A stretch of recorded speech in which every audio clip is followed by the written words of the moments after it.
මම අද කතා කරන්න යන්නේ වල් කොත්තමල්ලි ශාකය ගැන.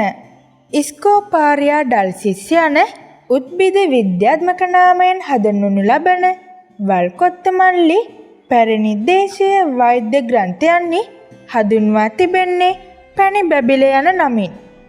නමුත් මෙම ශාකය බැබිල පවුලට අයත් ශාකයක් නොවේ.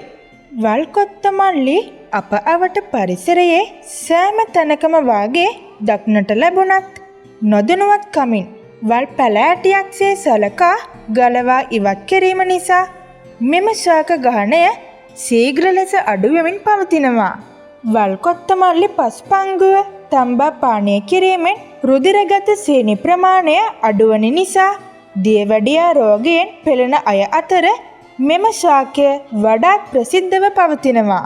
වල් කොත්තමල්ලි දියවැඩියාව සඳහා ප්‍රත්‍යක්ෂ ගුණ දෙන ඖෂධයක් බව පැවසෙනවා. එසේම දත්මුල් දියවීම, විදුරුමස් රතු වීම, ඉදිමීම, තුවාල වීම, ලේ ගැලීම, පැසවීම ආදී මුඛ රෝග සඳහාද ඉතා ගුණදායක බව පැවසෙනවා.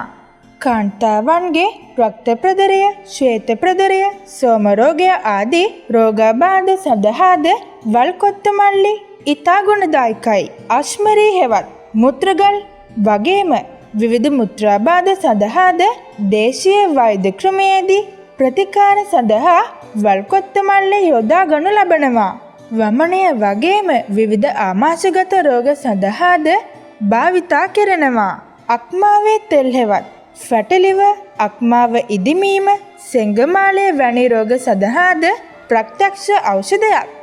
සමාජ රෝග සහ ලිංගාශ්‍රිත රෝග සඳහා ප්‍රතිකාර කිරීමේදී ඉන්දීය ආයුර්වේද වෛද්‍යවරු බහුලව භාවිතා කරනු ලබන බව කියවෙනවා. පෙනහළු ආබාධ වගේම ඇදුම රෝගය සඳහාද වල් කොත්තමල්ලි ඉතා ගුණදායකයි.